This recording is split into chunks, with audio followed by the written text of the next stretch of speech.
Welcome back. This is AJ Jones here with another edition of my little favorite quarantine brainchild, The Link Up. And this time I got some males with me. I got some men. And this is going to be more exciting because I love these men because I know them more just from, not just from Twitter, but from Eagle Tailgates, Eagle Tailgate Life. Because literally the guy that's in the white tee is basically what kind of introduced me to these other two guys. So basically, I have good association through the white shirt guy once you get to meet him. But as you know, I'm AJ Jones, and I'm going to introduce you now one by one, starting with the fella at the top here. His name is Daryl. He's going to tell you a little about himself. Then we're just going to go, I guess, counterclockwise, I guess, technically on my end. So go ahead, Daryl. Introduce yourself. So, of course, everybody knows me as D, but my friends call me Daryl. 38 years old. I'm from Washington, D.C. And most of the people who follow me on Twitter just know I ain't shit. It's just going to come out of my mouth. Anything that's going to come, it's going to come. And it is what it is. And to that. All right. So, Brother Gary, introduce yourself. Government name is Gary Stoneman. However, artist name, Piccolo, producer, artist, musician, all that good stuff. Born and raised in Los Angeles, California. Favorite football team is, of course, the Philadelphia Eagles. Super Bowl 52 champions, and don't you fuckers forget it. Word. And honestly, he is genuine because I've never met somebody passionate who's from the West Coast. Usually you find out there's a Dallas fan somewhere in there, some kind of fraud. But we love Piccolo because he got skilled. And as you know, if you know this next gentleman that we introduced himself, there's a reason why I can say that and vouch for it because he used to be part of what became the 4th and John brand from this gentleman here. Please introduce yourself, Mr. E-Rock. The government name, Eric Emanuel, alias E-Rock, the Mighty, Annandale, New Jersey, 39 years of age. Appreciate you having me on. I said, the Mighty. That's why I love that dude, man. See, I even asked a question. I already got a good vibe. That's why I knew from the door. I said, this is going to be good. Okay. All right, gentlemen. So like we do with the link up with the ladies prior, everybody put yourselves on mute. I have asked the gentleman, I have emailed the gentleman 10 questions. Some of them probably will have short answers. Some won't, depending on experience, obviously, and how it applies to them. So I'm going to go for the first question. We're just going to dive right in. Piccolo, give me a story about an embarrassing date. An embarrassing date. Oh, this is a good one. So there was a girl I was talking to who lives in West Covina. And West Covina to South Central Los Angeles, where I'm from, is about a good 40 minutes. Okay. So I took this drive, and me and this girl, we have been talking for like months, right? Like months upon months. And of course, like the subject of sex would come up, and you know, me being the braggadocious 19-year-old, it's like, girl, you don't know what you're gonna get, like yada yada yada, right? So I'm slowly making my move. So I do the typical shit, you know. We go to the movies, I bring the flowers, we do dinner. Now I'm 19, so we ain't eating like lavishly. You know, we went to Chili's. I got the triple dipper with a strawberry lemonade on the side. So eventually, so she's like, yo, so remember all that you was talking? Like, you're gonna back it up, right? And I'm like, I don't know where it's gonna happen because, you know, hotels ain't cheap. And she was like, oh no. And she just hopped in the back seat. So I'm like, oh shit, okay. You know, trying to get my shit together or whatever. So I hop in the back seat. I came prepared, you know, strapped up, do what I do. 2 minutes. I'm talking about like out the park, game over. She looked at me and was like, that's it? She was like, come on, we can restart. And for some guys, like, it takes some time, bruh. Man, I've never been blocked, deleted so fast. I never heard from her again. Like she, so that's probably the most embarrassing because, you know, we take pride in that, like, trying to last long, and that's one L that I just had to take. Yeah, that is embarrassing. But yes, I have a lot of my situationships happened in the car because it just never seemed to happen when it was like I had that situation going. So I understand. Oh boy, I'm so sorry for you. But at the same time, like, hey, it's life, whatever. All right, so I'm just gonna bounce around to another question and we'll come back to that because I don't want to ask everybody in a row. Okay. E-Rock, if you have a daughter, what is one fear or issue you have about raising her in today's world? One fear, genuine fear that I have about raising my daughter is that she will follow in daddy's footsteps as far as social media is concerned. And social media can be a rough, evil place. You have to have thick skin, especially if you want to be a content creator, because not everyone's going to appreciate what you do or who you are or want to see you. And I know growing up, I grew up with boys. I'm the oldest of four boys, but growing up a girl had to be difficult. Self-esteem issues, girls just don't get along with other girls. So she has a phone now. She's creating little videos and stuff like that. And she wants to post it on YouTube. And my fear is that she's just like her daddy and wants to entertain and wants to make jokes and make content. But the downside to that is, will she be able to handle necessarily the negative side of that? Will she be able to? Because her old man has had enough trouble, dealing with some of the bullshit that happens online. And I'm damn near 40, and I'm a dude, So it's a catch-22. I mean, we at least the people in this room will remember when Reese did that sort of Cam Newton parody, holding up the signs, and the plays when Cam Newton kind of questioned the female reporters.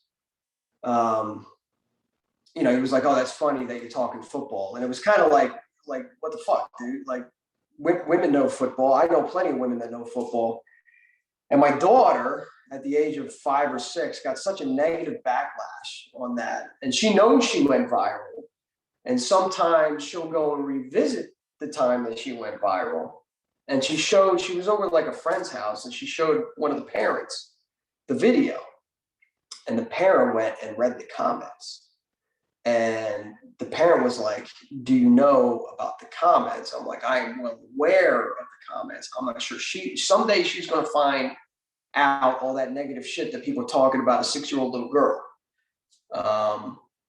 That's going to be a difficult conversation. I try to shield it and encourage it at the same time. It's tough. It's not easy, but that's the biggest fear I have for my daughter growing up in this age.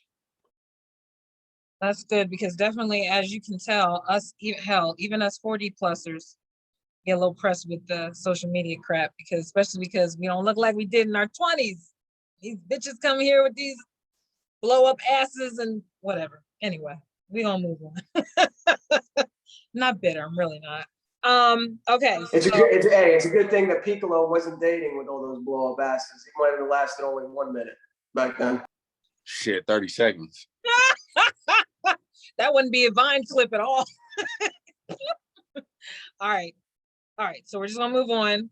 Okay. So Daryl, when was the last time you can recall having a great kiss with someone? Well, I'm just gonna put it out there like this, and it may sound odd, but my grandmother is in the hospital right now, and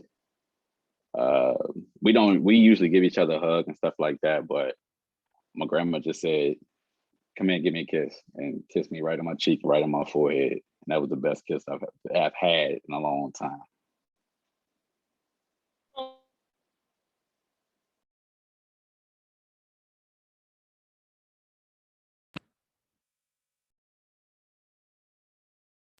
AJ, you on mute, dog. Oh, thank you. You on mute? See, and then it goes in and out. Can you hear me now? Okay.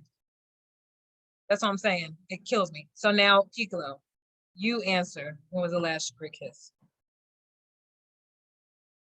The last great kiss that I've had was me and my girlfriend, Julian. We went down to San Diego.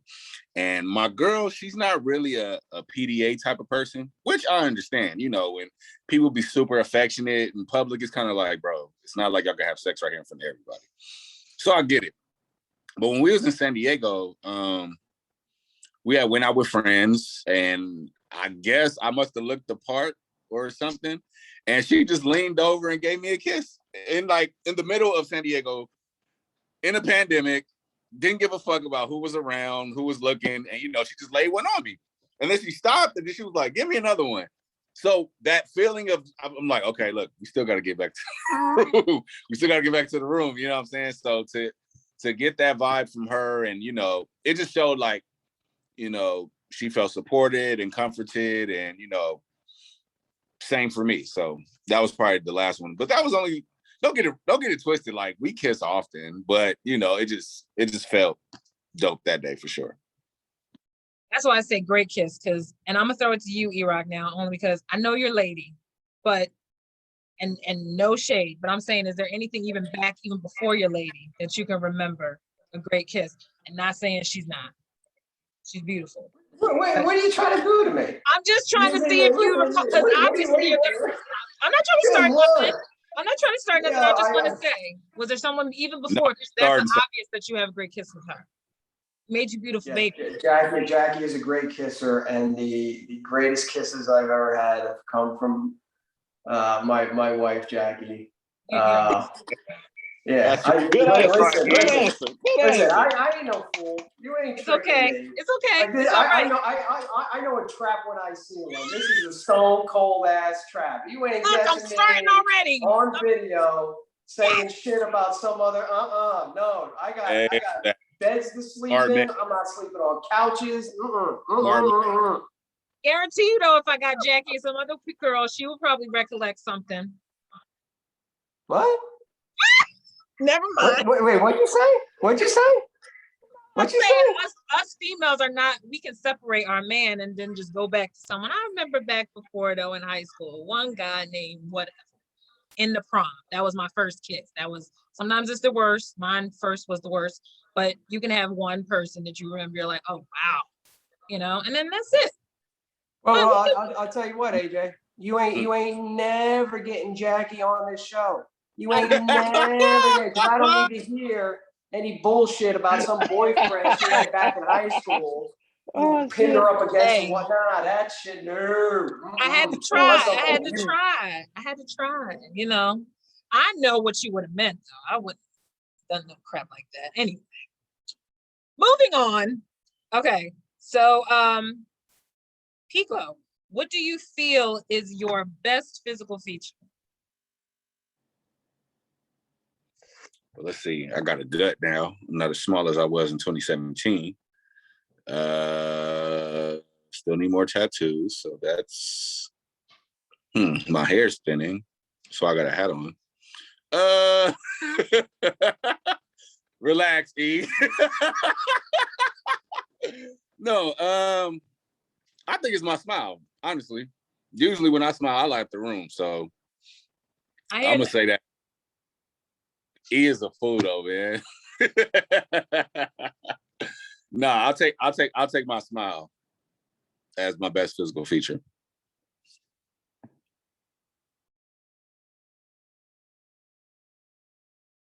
Unmute yourself, AJ. Unmute yourself. And I always think I'm tapping it. I must hit it. Thank you.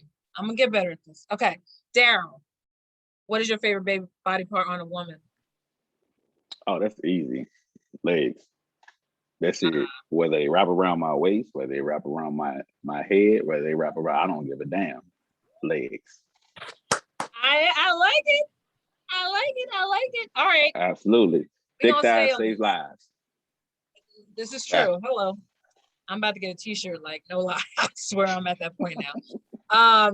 E-Rock, favorite baby body part on a woman? If she's got a, she gotta have a butt. She gotta have a butt. And this is where I will give my girl. I gotta watch what I say on camera. But I will give my girl. all sorts of props, man. She like, listen, bro. Like we're all a little bit older, our bodies change, but dude, when we first started dating, she had the greatest ass I've ever seen in my life. I mean, like, to the fellas in here, I'm talking about friggin' Pornhub, Bang Bros style. Look at DC's face. He knows what I'm talking about. I know. I mean, listen. The first night that we were together, she's gonna kill me. The first night that we were together, like, the lights were dim and whatever, boom, boom, boom. The next morning, we both went in the shower together, and I just kept, like, I was behind her, just staring at her butt. And she would turn around and be like, "So what do you think?" I'm like, "Huh?" And she'd turn back around and be like, looking at that butt. She had here comes the train right now. Yeah, that was me going through. Boom, boom. Mother Nature saying, we agree. Okay. All right, Piglo. Oh, I like titties, man. I mean, I do, man. I mean, I understand. legs are for sure. Like, seeing a girl walk in that dress with the best legs, it is everything, right? Yes. And then when she got cake, right? It's like, damn, right? So much cake you can see it from the front. But when them titties sit high in the dress, the whole cup, and then she might have like a little small tattoo. Oh Lord, not the tattoo. Oh, you like the little cleavage thing with like an ass in the front. You know what I'm saying? Like, yep. That's what Ludacris had. But I'm gonna say this though. Mm-hmm. I'm gonna say this though. I love it all. I love it all. Yes. The only reason why I pick titties is because when I lay down, I could just. I could just. Well, I mean, and that honestly, those are the reactions that I get from most. Anytime I throw that question out. The funny thing was, the reason why I asked that question too is because someone just reposted, or maybe I retweeted. Someone threw that question out to Bryce while he was on the field. And the girl said, what did she say? Left hand titties, right hand ass or something. And then Bryce did the hands up, the right hand up. So he was like, I'm gonna ask. And he had the correct answer. He had the correct answer. That was the right way to go. And I appreciate Bryce Harper as not only a Philadelphia Philly, an all-star, but also an all-star ass man himself. Amen. Look, honey, I am totally secure in my sexuality. I say the same thing. I mean, look, I feel confident in a good pair of jeans if they hiked up the right way. And Lord knows if anything up here is a little bigger sometimes and I'm feeling a little swishy. Yes, I get lots of attention. Anyway, moving on. Okay, so E-Rock, I'm gonna go back to you for this one because we discussed this when I've had you for 5 questions. But why do you think we care? Am I on mute? Okay, no, I'm not. Okay. Why do you think, as Philly fans, why do we get such a bad rap in the media? And why do you think we're still even talking about that even today? I mean, it didn't help with the whole basketball situation with the popcorn getting dumped on Westbrook. But why do you think in general? Because I think even before all that, why do you think I think it's just a stigma, and honestly, it's low-hanging fruit for people to talk about, how Philly fans are, disgraceful or misbehaved or, shameful or whatever it might be. And look, I couldn't give less of a shit what the media thinks about Philadelphia fans. I don't like embracing that, and I certainly don't like dumb shit that just helps perpetuate the narrative. Like, look, there's going to be asshole fans in every fan base. It's just unavoidable. You can't, they were stabbing people in LA. Dude got killed in Denver. No, I'm sorry. They were stabbing people in Washington. Like, Washington fan stabbed a Cowboys fan or something like that. Yep. So, I mean, there's instance after instance of, what about that? What no Philly fans? But what about that? But no Philly fans. And look, it is what it is, and it's going to take some work on our part, not to lose our edge, but just to kind of avoid the dumb shit like the popcorn. like getting in a fight with Mike Scott in the parking lot of a tailgate because he's wearing Redskins gear, like, you know, throwing full cans of beer at a Vikings fan. Like, you know, the obvious shit should stop, but what the national media thinks about us or how we behave, like, listen, if it bothers you that much, don't come here. Right. Yeah. I agree with that. Now, Piccolo, I only throw that to you because you've not living in Philly. What is the general consensus on the West Coast with us? Has it changed? Is it the same? Do you find when you're a Phillies fan or Eagles fan that people kind of give you the, oh, I'm not going to go there. I heard some stuff about your fans or the fans over there. What do you hear? A lot that I hear is, well, first of all, a lot of LA people questions, oh, you're not gonna root for LA? You're not gonna root for LA? I'm like, dude, we didn't have a fucking football team till like 4 years ago. Like, pretty much this whole time that I've grown up in Los Angeles, I've been running with the Eagles. But the stigma that a lot of people say that I talk to is kind of like, oh, be careful when you go to Philadelphia. I'm like, bro, I've been going for the past 5 years and pretty much kick it with the same crew of people every time. Like, I'm in good hands. And oh, what's up with your second city? Because, you know, I call Philly my second city. It's like, oh, what's up with your second city throwing popcorn? They still talk about Santa. I wasn't even born until 40 years later when that Santa shit happened. You know what I'm saying? So it's like, Yeah, give it up. You know what I mean? So, but it's typical shit. And I gotta agree with E. Like, and I will say this: a lot of the people that be talking shit about Philly ain't never been to Philly. I was just about to say that. I feel like those are the Yep. Like, I'll give you a plain example, man. I was telling, because, you know, like, home opener is usually around me and Daryl's birthday. So we usually make sure that we out there. So normally when I talk to just people in general, like, they be like, yeah, man, make sure you go to Geno's. And I'm like, see, you ain't never been, bro. You ain't never been. For you to even say that, Even nah, I you ain't know never that. been. Even I know Yeah. that. And I'm from the suburbs. I mean, I got killed because I said I like gyms, but I'm like, F y'all, because I'm not even from Philly. So I can get away with whatever the fuck I want to say. Daryl, how do you, because especially now that you brought up the whole stupid fan thing with Mike Scott, what is your opinion? Because, you know, us and Washington team, Mhm. we have a history, but what do you generally have always felt about the Eagles? And do you feel like the whole Washington rivalry is really as bad, or do you think the Cowboys is probably the worst? I think all I think three. Cowboys is the worst. Yeah. He knows, like, I have a bunch of family members that are Redskin fan. My dad's a diehard Washington football team fan. He tried to raise me to be one. So I know plenty about it, but I was just never into it. You know what I mean? But, you know, when you come down here, nobody's talking about the Eagles or the Giants as, you know, as if we came up there. They're talking about the Cowboys. The Cowboys and the Redskins, the Cowboys and Washington football team are the big rivalry down here. So I think when it comes to, as far as the portrayal of Eagles fans, they still go back to when they beat up the Chief outside of the vet.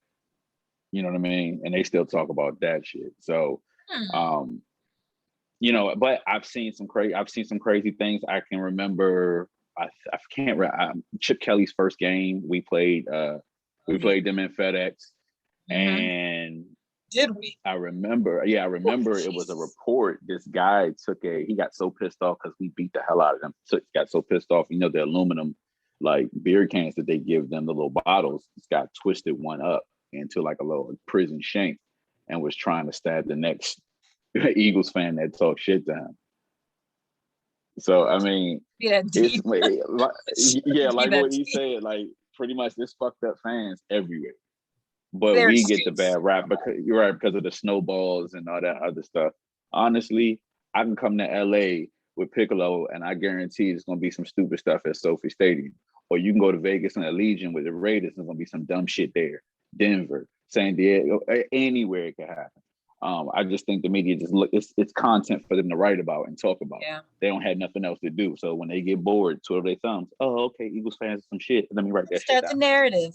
Yeah, you're right. Yeah, pretty much. Absolutely.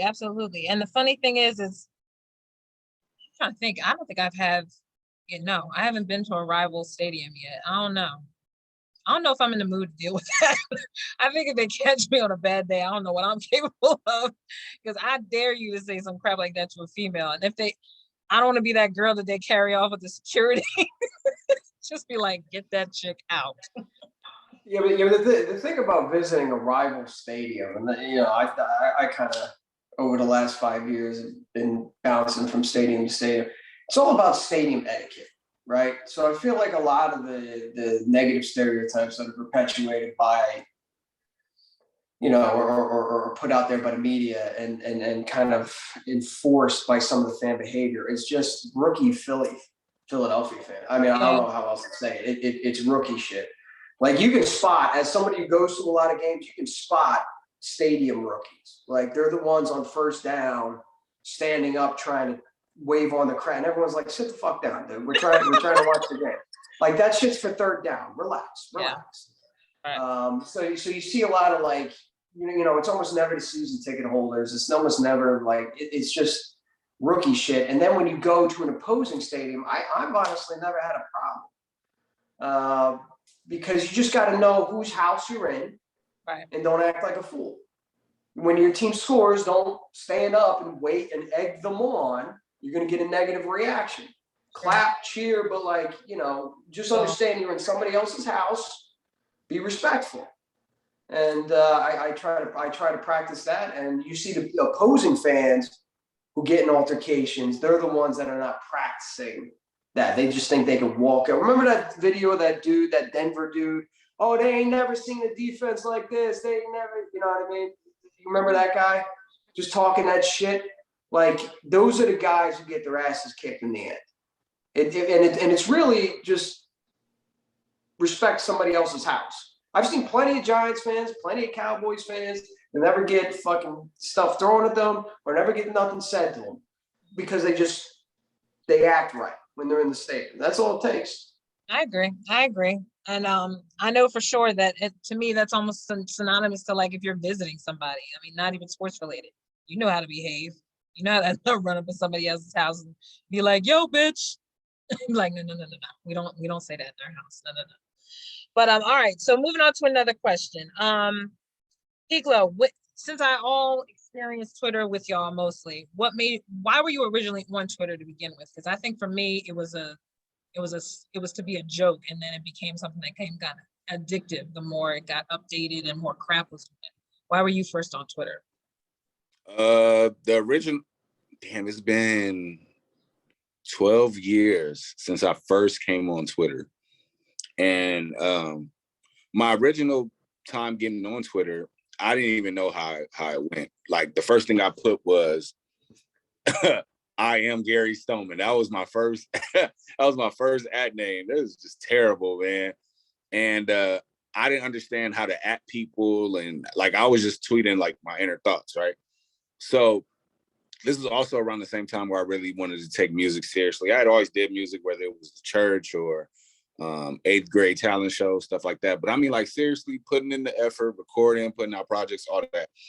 And so that was when I originally changed my name to I Am Piccolo, and that was like the whole situation that I went with that. Main reason why I went with that was because my favorite snare was the piccolo snare, and I really like it was just too draggy for me. Like, hi Piccolo, like it was just too draggy. Plus, people thought about Dragon Ball Z; they just really didn't understand it.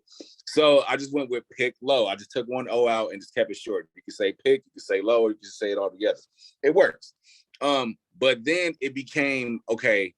You have to be careful of how you tweet, because these tweets that you're getting off can get to the attention of somebody that you may possibly be in a room with one day. I'll give you a perfect example. Tyrese, right? The singer.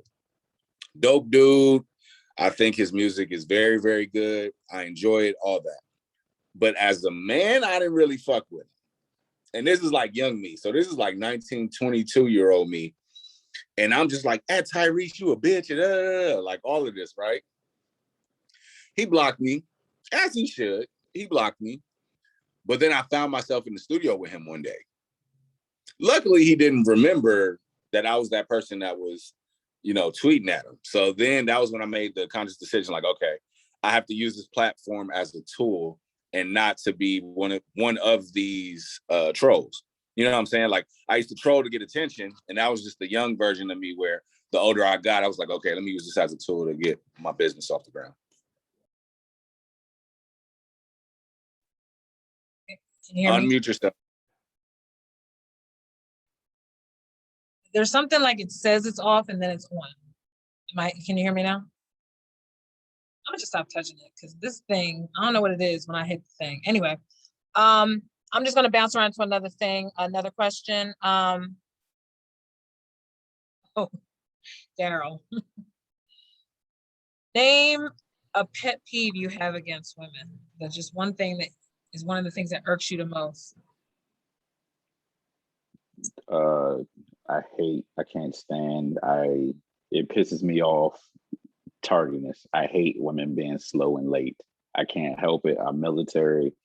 My dad's military. Everything had to be done at a certain time. We had to be on time, everything. So literally, if I'm going out with a female, it doesn't matter who it is, mom, dad, girlfriend, wife, sister, godsister, it doesn't matter. Pretty much I'm going to tell you an hour before time, because it's going to take me 15 minutes to get ready. So you have a whole hour and there's no excuses. But then also, it gives me the right to sit there and be mad, because we can't get mad at y'all half the time, no disrespect. But we can actually get mad and have a reason to get mad. Because I told you to be ready at this time. I gave you a whole hour. There it is. Can I back off of that real quick? Yeah, go ahead, because I was gonna confess. So I have this thing, guys, where if me and my girl come to an agreement that this is what we're doing for the day, right? Like, hey, we're going to Josh and Blair's house. Those are our friends. I'm like, okay, cool. My next question is, how much time do you need? I need to know how much time you need. It's not going to take me long. I'm going to get in the shower, brush my hair, have my clothes packed, ready to go. How much time do you need? So let's say it's 5 o'clock, and she'll say, I'll be ready by 7. I've already put in my mind, pull up at 7:30, because there's no way. And I can't understand it. Like, if you know that makeup is a process, if you know that hair is a process, if you know showering is a process, like, you should, and you've been a woman for X amount of time, I think you should know. You should know how long it's really going to take. You've been a woman for a while. Yeah, like, you've been a woman for a while now. Like, you should know how much time this is going to take. For example, when I go get a haircut, I book an hour, because it's probably going to be between 45 to an hour for it to be done. If you know makeup is 45 minutes and you know hair is possibly 30, 45 minutes, why the hell are you going to tell me I'm going to be ready in an hour? Knock it off. Anyway, go ahead. I feel like E, do you want to add to that? Or did you have another pet peeve? No, it's the same pet peeve, and I'm glad that around the horn, it's all the same pet peeve. Listen, Piccolo, and I'm gonna mispronounce your name to the day you fucking die. Piccolo. Don't care. It's gonna happen. I'm never changing it. I'm never gonna say it differently. Don't even try to correct me. It's all good, bro. Listen, your lady trains you. Okay, she trains you subtly. They know they're doing it, you don't. But you'll find yourself being trained where in certain situations you have a repetitive behavior that they're dictating. All right, they have a way of doing this. You yourself, if this is your pet peeve, and it's my pet peeve, and it's obviously DC's pet peeve, you have to train them to be on time. I am a clock Nazi in my house. We are on time all the time. We work on, my wife knows the term Lombardi time. And Lombardi time says, if you're not 10 minutes early, you're already late. The clock on Lambeau Field is set 10 minutes early for a reason. It's still on Lombardi time. So Jackie knows, now granted, it didn't happen overnight, but years of just getting pissy about it, because like DC said, you get an excuse to be mad. she knows we better be leaving when I say we're leaving, because we got to. Now, if that means your ass got to wake up a little early to get ready, that means your ass got to wake up. We also have this thing in my house called ass and seat time. All right. It's not when we're leaving. It's not, your ass is in the seat, in the car seat at this time, period. We're not idling. We're not warming it up or doing the air conditioning. Ass in seat time. So it's Lombardi time, ass in seat time. So they're going to train you subconsciously for the remainder of your life. You have to train them on this. Be on time. And if the time, ass and seat time is 9 o'clock and it takes you 2 hours, your ass better be up at 6:30, because it's going to take you 30 minutes just to get the grog off of you so you can get your ass ready and get out the door. This is free relationship advice. Stick. If you're going to stick to one thing, stick to this thing. Lombardi time, ass and seat time. Pound it until they fucking get it. Meanwhile, I just felt like I just went to church. Look, I know. I was like, you better preach, Pope. Yo, Pope Rock. but just know that if you do that one thing, if you train them on that one thing, they've got you trained on 100 different things that you don't even know about, bro. They got you wrapped around their finger. You got to stand your ground on one thing, and that's fucking Lombardi time. Love it. blog. Like, I just need him to do one of his blogs just on that. Oh my gosh. First of all, someone like me with ADHD, that's probably number one why I'm single. Because I'm just kind of, you know. Okay. So we're rounding around towards the end here. I did want to go back to, because Daryl, I know you have kids as well. So I asked you earlier, if you had a daughter, what is your fear? You having a son. You have a son and a daughter, correct? I have two boys, and my goddaughter, my niece, is my daughter. Okay. She is 20 years old. The best advice, the advice that I would probably give her is, well, honestly, don't fall for the bullshit and depend on yourself first and foremost. That's the best advice I can give her. Because you have now where you have, and no disrespect to anybody listening to your podcast, AJ, you have the stigma where you have some women that just rely on a man for everything, or they're looking for that man to do everything. My grandfather taught my mom and her three sisters, yes, if a man is there, he will handle certain things. But if he's not there, you're going to handle that. So my daughter knows how to take her car to get the oil change. My daughter knows how to check her oil, make sure her fluids are straight. Also, just simple stuff. She knows how. I told her how to cook on the grill at 12 years old. You know what I mean? So she can do anything that I can do. But if a man is there to do it for you, go ahead and do it. Also, always teach her this. If they can't treat you better than I can treat you, then they're not worth it. Boom. There you go. Now, what about your son? Because I want to hear about the son. Because especially this, you know why I asked the sons, because in this generation, in this environment right now, especially young men, what is your fear or advice? My fear for them is I tell them, because I know their mother, I know their grandmothers, I know their godmothers, their aunties. Don't bring home trash. Bring some. When you gonna deal with somebody serious, make sure you don't bring home no bullshit. Because my mom, if I brought home some bullshit, she gonna tell me she's some bullshit and she ain't for you. So my fear is that they fall in love with the pussy, but then they decide they want to bring them home and it ain't that. Or just because she sucked something a little better than somebody else did, you want to bring her home. So yeah, just watch what you bring home. Yo, man, I already got an idea that I think that between actually no, the three of y'all, F this. Y'all gotta do something over the summer. Because I feel like all of y'all got little pearls of wisdom, like the Salt Bay. Y'all can just spray into your own little, hell, branch off of what he's doing in the beach or something. Like, I feel like y'all could just tell somebody, sweetheart, don't do that. E-Rock, I wouldn't do that if I were you. But I thank y'all for doing this, but I'm gonna hit the last question. Okay. Now we all know we have who our teams are, who our squads are, should I say. Actually, you know what? Back up. I'm sorry, I forgot about that question. D, you brought me back to this one.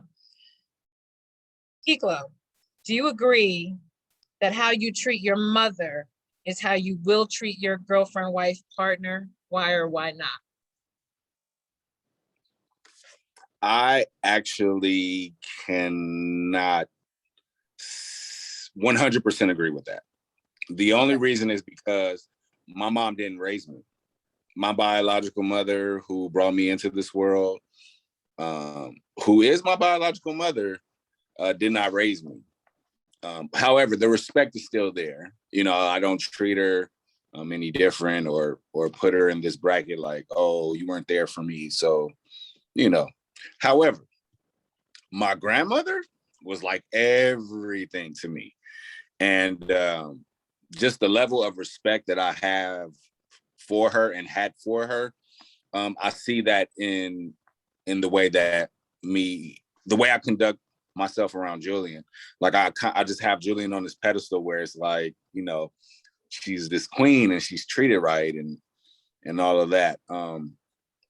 However, when you are of importance to your man, you'll be treated in that aspect and in that light.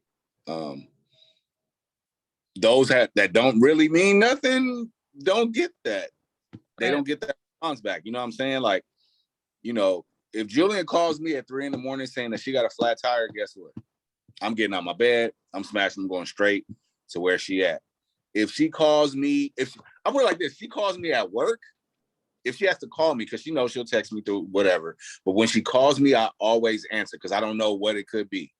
Now, if you don't mean nothing to me and I get a phone call from you, I'm gonna look at it and watch it ring. And then I'm gonna pick up my phone, I'm gonna text, what up? You know what I'm saying? Like, nicer than me. I thought you were gonna say you weren't gonna say crap. Man, I at least say, yo, like at work, you know, what's popping, whatever. However, when my woman calls, it's like, okay, what's up, babe? Yeah, what you need? You know. So yeah, but that's like I said, that's the same thing when it came to my grandmother. Like, if she called, we could have just got off the phone. If she calls back just to repeat what she just said, I'm gonna sit there and I'm gonna take it just because that's how important she is to me. And you know, but in the overall aspect, yes, I do agree with that statement. I'll say that. So I'm gonna throw that back to you, D, since that was one of my questions you had triggered me. I just realized I didn't ask that. How do you feel about that theory? I totally agree with it. I look at my relationship with my mom, and my mom always didn't have the best relationship as a kid. You know, she left my dad when I was 4 years old, and not to discredit her, but she was still trying to find her way in life. She was 20, 26, 25 years old with 2 boys. And I just saw that, you know, she was just trying to do her own thing. She was trying to live. Now that I know what she went through, I respect it. But also, I as a young man, like, my dad was around, but he wasn't around. So it was more so like my grandfather and my grandmother. But when it came to my mom, like I said, we didn't always have the best relationship. She treated me like shit. I treated her like shit. And then when I met the boy's mom, pretty much we went back and forth because I didn't have the respect for women at all, because I didn't have the respect for my mom. And now me and my mom have the best relationship possible ever. You know what I mean? So like, I totally believe it, because you look at your mom as this queen and just imagine, I'll just say this: if you imagine she has a boyfriend or husband or a new guy that she's dealing with, and say something happens to your mom, he puts his hands on her or he does her dirty, what's going to happen? I know me, I'm going to pull up and I'm going to probably put a gun in his face. That's just me, you know? So you look at it in hindsight, like, you treat the lady that you're with like you want your mom to be treated. Amen. I agree with that. Well, I mean, before my parents divorced, I was pretty much raised in a nuclear family, but I have to admit, my daddy has always bigged me up, even when I didn't feel like I deserved it as a kid. And so I think that's probably another problem with my dating is that my standards are so high, it's not even funny. So I've just been like, fuck it. It'll happen when it happens. All right, E. So I'm throwing that question back to you too, because I just met your mother and I know she's a sweetheart. So how do you feel about that question? Do you feel like that she's kind of like the model for how you dated, or no, you just went through life? Okay, so repeat the question slowly. That's the last one. No. There's a reason for this because I'm going to switch it up. Go ahead. Repeat the question slowly. Do you agree that how you treat your mother is how you will treat your girlfriend, wife, partner? Why or why not? And so I'm going to rephrase it and switch some words around. And then I'm just going to leave it as is because everyone's going to know exactly what I'm talking about. The way you treat your girlfriend, partner, wife is modeled after the way your father treats your mother. I'm just going to leave it like that. Boom. Boom. Okay, now everybody, we all assume we're all 4 for 4, but I don't want to assume that because I've just slowly started following the Flyers. I'm late, but not really hockey, but I tried tight. I just want each of you, starting with D, just talk about why your favorite team is why, even through the ups and downs, because as we all know, all our teams are sucking right now. So who is your number one Philly team first that you like root for all day, every day? The Eagles. The main reason, I grew up in DC and Redskins, Washington football team. I don't give a fuck what the hell you call them today, whatever country they're in or whatever. You don't know. And I don't know if you guys know this, but DC is split. It's just as many Cowboy fans in DC as it is Washington fans. So I really didn't have a choice what to pick, but I didn't become an Eagles fan. So probably maybe, let's say I was maybe like 18, 19 years old. I didn't have a team before then. I might get some slack for this, but I technically kind of rooted for the Cowboys, unfortunately, because Michael Irvin is my favorite player. He went to Miami. Mm-hmm. So I always rooted for Michael Irvin. Mm-hmm. But when I seen Tim Hawk kick his ass on that field and heard him, I was like, oh, this is something different. But I always knew Eagles fans were rowdy, you know what I mean? Yeah. But also I just saw like the passion. And I think the one thing that set the tone for me was my sister went to grad school at Drexel. So when I came home from the military, like literally I was in Philly every weekend and cut on the TV, it's the Eagles games. You know what I mean? Like win, lose, or draw, you guys have passion for your team regardless. Y'all tuck your shit, but the next week, y'all asses is right there. Mm-hmm. Here, the Redskins was here. Like when the Redskins were losing, they started selling tickets at the gas station. They were trying to get people free tanks of gas with the daggone with the fucking for RFK Stadium. Like you saw so many people fell off, and even with the Cowboy fans, the same thing. Yep. Like when after those Super Bowl years, they fell off. The loyalty. I'm a loyal ass person. Like I just my personality, it's in my DNA, and I'm very passionate about what I love and who I love and stuff like that. So when it came to the Eagles, I was like, okay, cool. And we went through our shit, of course, 4 NFC championship games, the rich coat tight, all that shit, man. I did my homework. But when it all came boiled down to it, yeah. I mean, I'll just say this. I say this in life. I say this in a relationship. You can't help who you love. And there it is. You can't choose your family. I'll tell you that much. Absolutely. All right. So Piccolo, did you always stay with the Eagles, or did you also love like the Sixers, Flyers, or were you always just strictly Eagles fan? I'm only an Eagles fan. So quick story how I became an Eagles fan. I'm gonna make it real quick. My mom was dating this guy at the time. He was from Oakland, big time Oakland Raiders fan. He bought me a Tyrone Wheatley jersey and was like, "You're gonna be a Raiders fan." I said, first of all, why would you buy me Tyrone Wheatley's jersey? Look at you, Rock. I'm like, what? That was the first NFL jersey I ever had. And I was just like, yo, this is did he have a good job or something? I don't know, man. Like this is Prime Raiders too. This is like just before they went to the Super Bowl. in '02. So you didn't give me a Rich Gannon, you didn't give me a Charles Woodson, maybe even a Rice, maybe a Jerry Rice Raiders jersey. I don't know, but no, I didn't get none of that. So long story short, I went over to my uncle's house one day, and the Eagles were playing the Rams. McNabb was the quarterback. This is during the greatest show on turf era. And this fool, McNabb, like went off. Like he just did everything, running around, throwing, hard-ass bullet. Because, you know, he didn't have no touch. Everything was a bullet. Killing people. Everything was a bullet. Like just everybody got a dent somewhere in their gut because of him. You know what I'm saying? But they won the game. And I was like, okay, if this team beat the greatest show on turf, okay, well, I'm rocking with number 5. So then the upcoming Madden game came out. And I bought it. First team I played with was the Eagles because I liked number 5. Oh, his name's McNabb. Okay. All right, who's this safety on defense? Like this dude is getting a fumble every time I play with him. Oh, that's Brian Dawkins. Okay. Oh, that's Lito Shepherd. Oh, that's Troy Vincent. And like the names started to like, you know, go on. So this is like prime Eagles era, you know, that 2000, 2001, where they started the run of the multiple NFC championship games and stuff. So they're playing on the West Coast pretty often. Like they're a popular team. So before I'm going to church, I'm watching Eagles games like this. I'm like, oh yeah, this is my team, period. I'm running with this squad. So this is how I knew like I was diehard Eagles. And I'm gonna tell y'all this because I know the heartbreak for y'all that actually was in Philly and saw this. Conference championship game, Tampa Bay Buccaneers. We're marching down. Rondé Barber picks off McNabb. I'm pissed. I mean, I am pissed, bro. I'm talking about like dumb fuck pissed.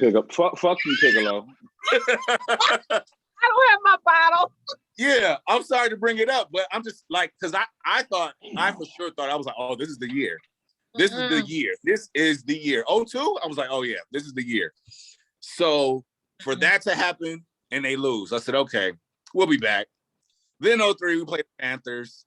And I know we were better than the Panthers. Got worse. We lose that game at home. Then '04 happens, right? We get TO. It's like, cool, finally we here. And we play the Patriots. Damn it. Right? And if I'm not mistaken, a few years after was like that 4-12 season, the first one. And I was just like, okay. Yeah.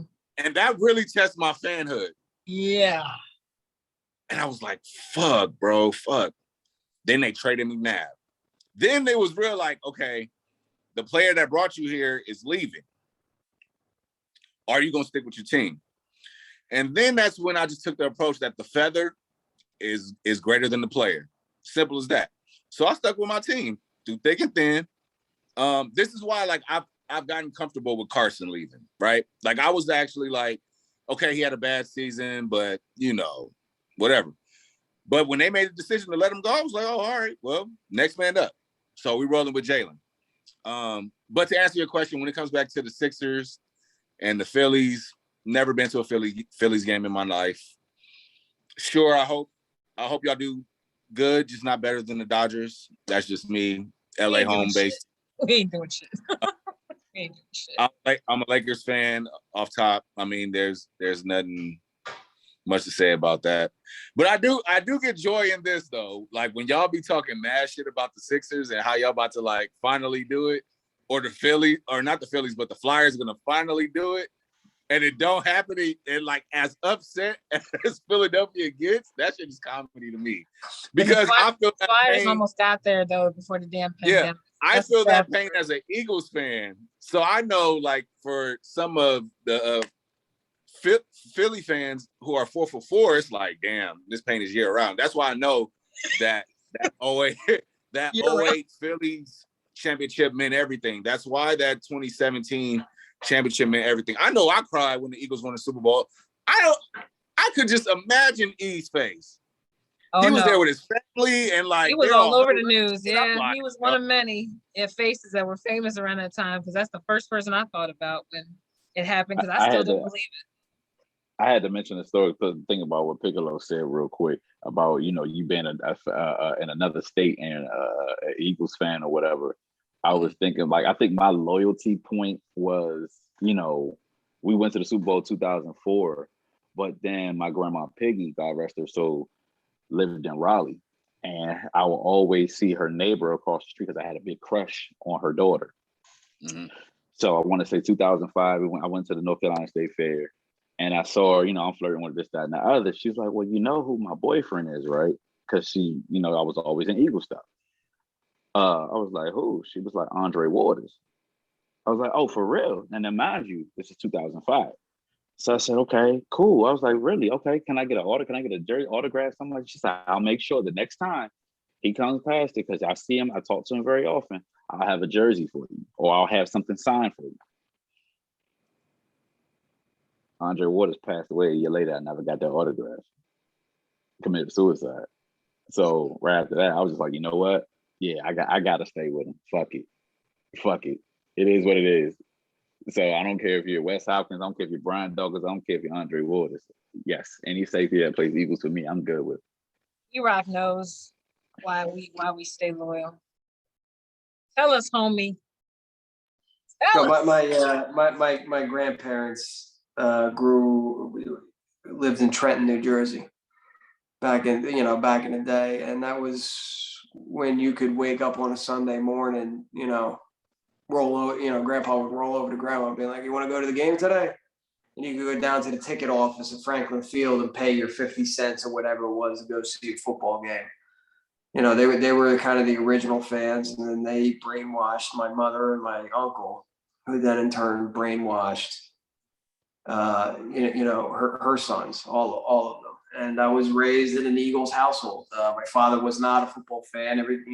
From a very early age, I learned the game of football not from my father, but from my mother.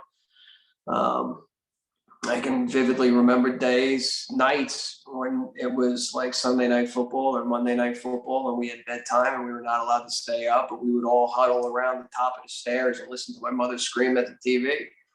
And that's how we knew if they were winning or losing. We couldn't watch the games. We were supposed to be in bed, and we knew if it was going well or if it was not going well. Then we ended up with season tickets, and it's never been a story of picking a team or we were given it. I was given a last name and a team. That's the way it happened for me. As far as the rest of the Philadelphia teams, I really wasn't involved or interested in the other sports. In 2006, 2007, I moved to Philadelphia and lived there for 3.5 years.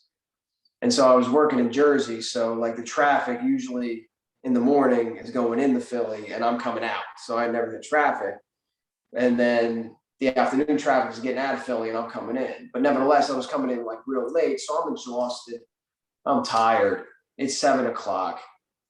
I'd partake in a recreational, activity and just kind of sit in my bed and turn on the TV. And everybody out with me, because when I moved to Philly, I didn't know anybody.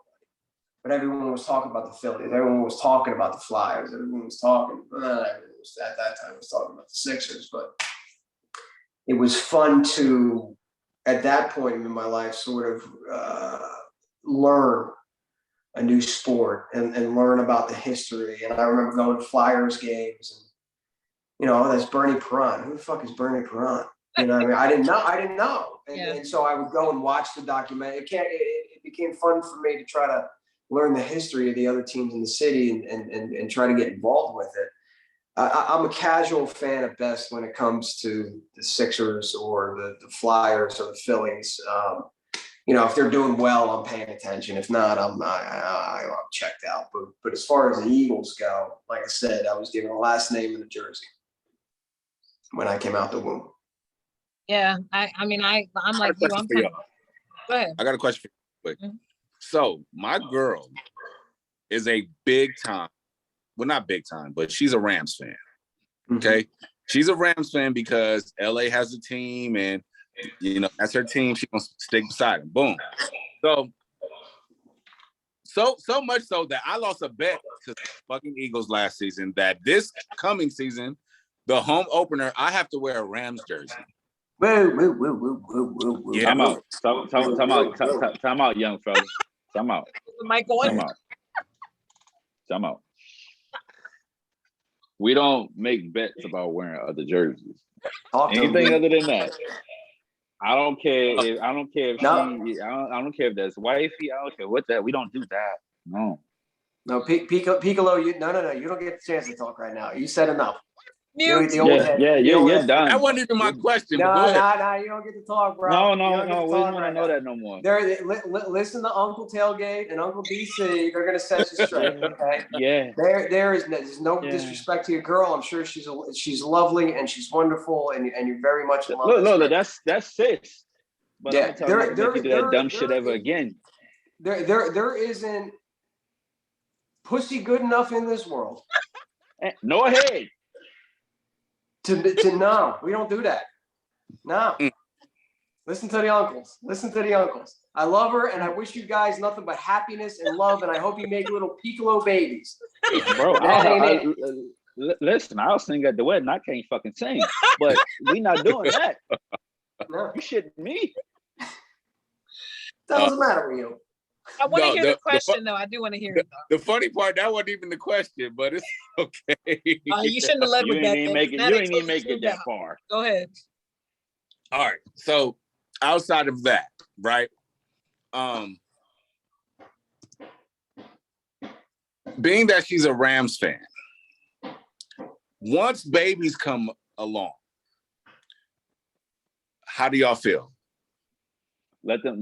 Obviously, y'all know I'm gonna be on my kids' ass about the whole history and stuff like that, and eventually they're gonna make their choice. I got this one. I got this one. Okay. So as I told you, my dad is a Redskins fan, Washington, whatever the fuck they want to be called. My family is a mix of predominantly Washington football fans, but they wanted me to be one too. Of course, my first birthday, and I still got that shit in the photo album somewhere. I got a Redskins uniform on because they had a fucking Redskins party. But you have to, as a dad, you gotta let them develop. And they're gonna follow you. They're gonna do what they want to do, regardless. But one thing I've learned. Look at E. He like, no, never mind. I know I should have answered this shit. I'm about to tell him. If that was the case, if I follow like that, then I wouldn't be on this podcast today. Or I wouldn't be at y'all. None of you guys would know who I am. You know what I mean? I pick my own shit. I get it now. My kids are Eagles fans. I'd be goddamn. But you gotta let them in the spirit of where I came from. You gotta let them flourish and do what they gotta do what they want to do. Uncle Eric? So remember how I told you all about that Lombardi time and S&C time, and you got to train them up, right?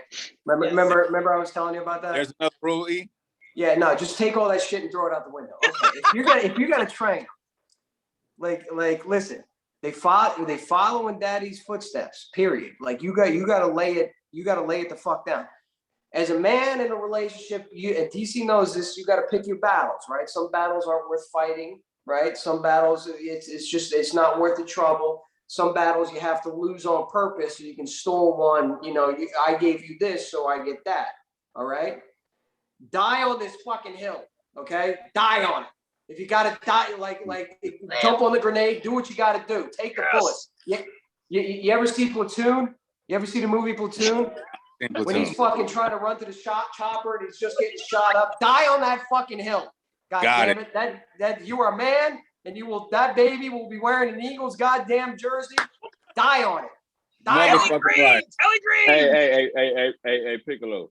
Like to touch on what he said, they gonna follow what their daddy do. My kids, my oldest son's first two words was daddy and Eagles. Not mama, daddy and Eagles. Straight up, no lie. Keep flapping your wings no matter what you do in life. Keep flapping. P.S. Just to circle back around to the thing, if you show up week 2 wearing a goddamn Rams jersey. No. I'll never come to Philly not wearing Philly. Don't take a picture of the shit either.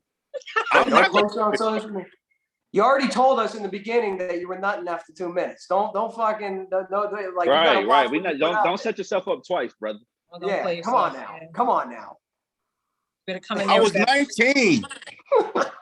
with that thick gold chain, just like you did last time I saw you, in a nice bright green or black jersey with the Post number, some pictures.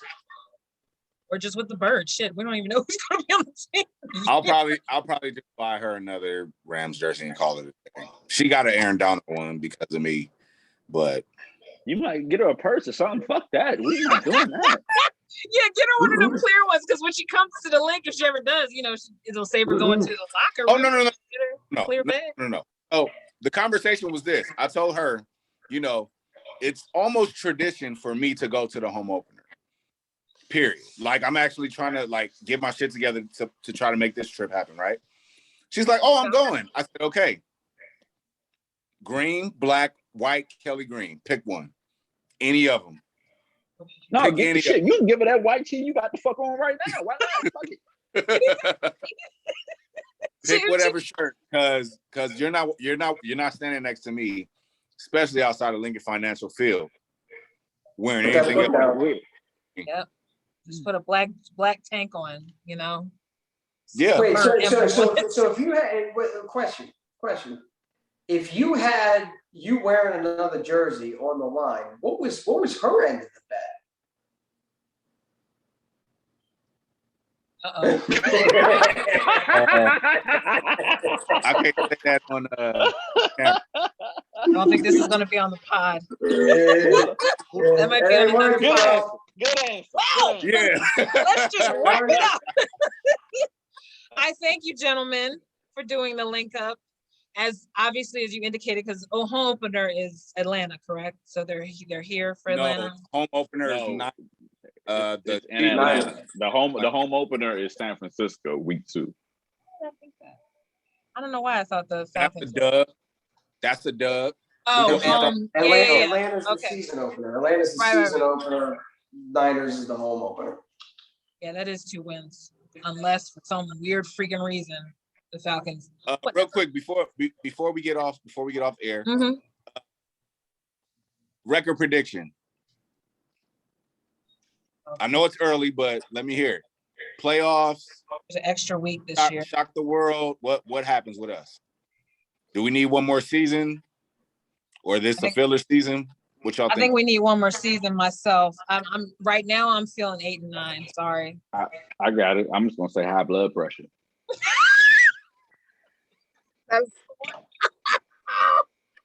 I toy between the idea of, listen, it's not about the record this year. It's about seeing the flashes. Like when Carson and Doug were in their first year together, what did they win? 6 games, right? So yeah. 7 and 9. So, yeah, 7-9. Yeah, so something like that. So, but better than what we you thought. did is you felt good coming away from it because you saw those flashes of what could be. Right. It was almost like first year head coach that never called plays, first year rookie quarterback, and you have to treat Jalen like a rookie quarterback, really. Right.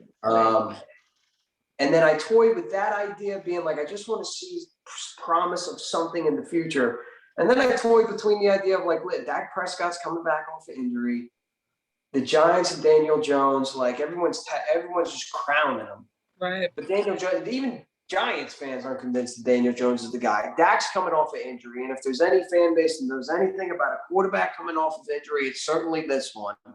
So, I toy between, all right, low expectations, just want to see flashes. And listen, if Jalen Hurts is legitimately the guy and Devontae Smith is legitimately the guy, and the defense, they can find another quarter, there's no reason why this team can't win the division. I'm not saying they're going to make noise, but Washington won the division and went to the playoffs last year.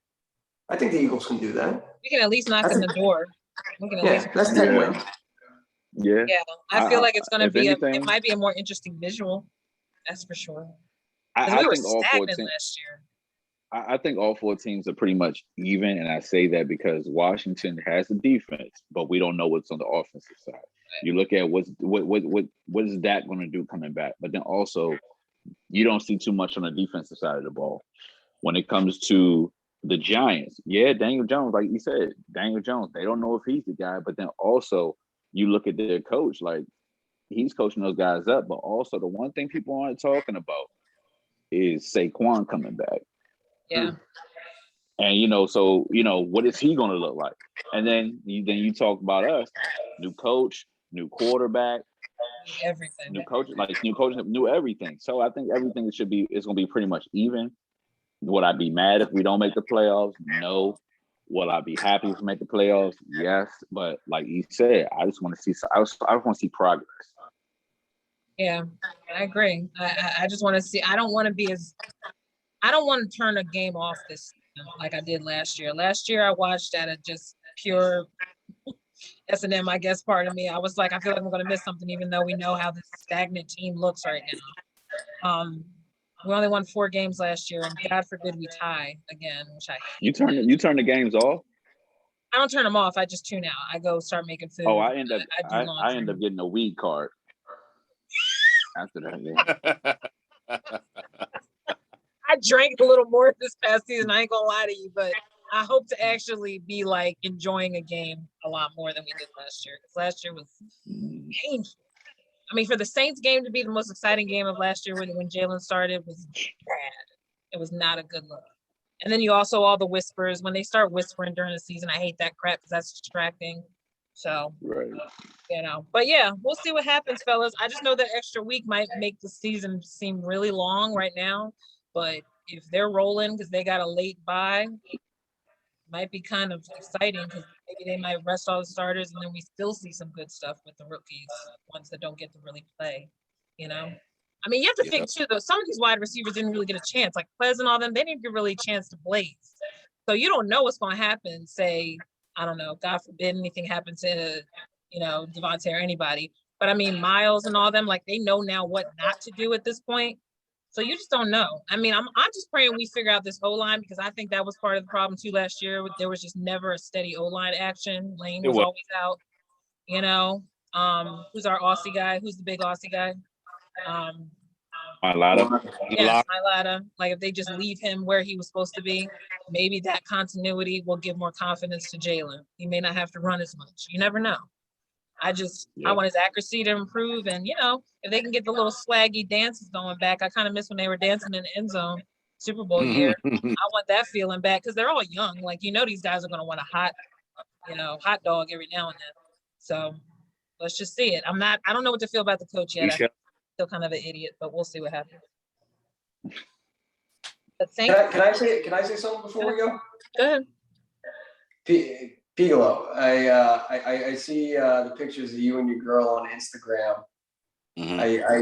We've had phone call conversations and you talk about her. I just want to say that I'm very happy for you that you're young and in love and the way you're treating her like a queen. And I know we were breaking balls during this little podcast, and I hope none of it got under your skin. But I do notice the way you're treating her, and I do see that little gleam in your eye, and I recognize it. And I just want to say I'm very happy for you, and that's awesome. Appreciate it, man. Yo, salute. And Ian tell you, if I don't talk about you, I don't like you. Yeah, that's true. And I'll put it like this: I will give you guys way enough time of notice, because if it is God's plan for me to marry this woman, I need my brothers there. So, my man, get your tux ready to go. AJ, get your dress popping. Let's have a good time. We'll make it happen. Bitch got some money so I can get there.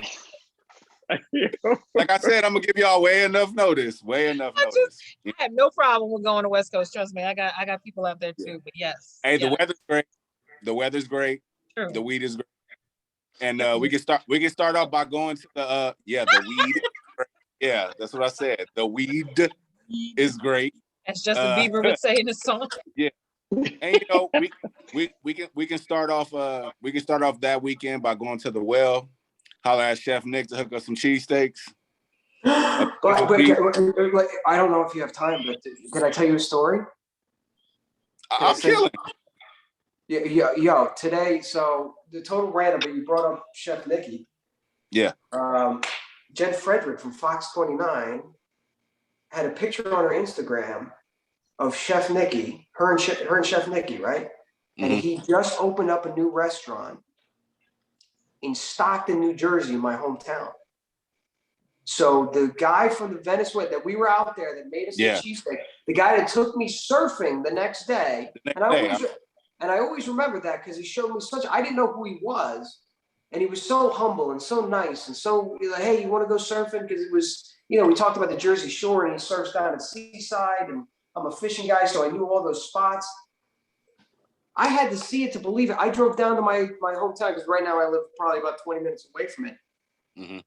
Out of all the restaurants and all the property in the continental United States of America, from sea to shining sea, he opens up a restaurant in my little shit river town in New Jersey. I'm going to go visit him tomorrow. It's funny you should mention him because it was like out of all the places in the world, you chose Stockton, New Jersey. Look it up. If you've driven 30 seconds into it, you've driven through. You know? That quick, huh? Yeah, that quick.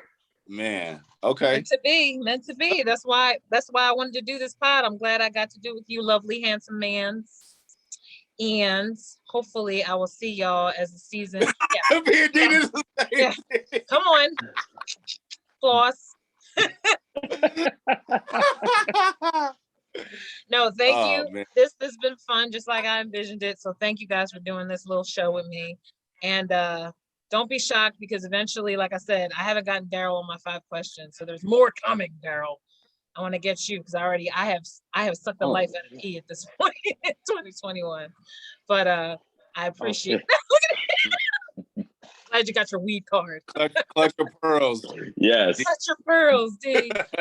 No, God bless you. God bless you and your family, especially your grandmother. And I appreciate y'all for just making time, especially you, Piccolo, because we on a different coast.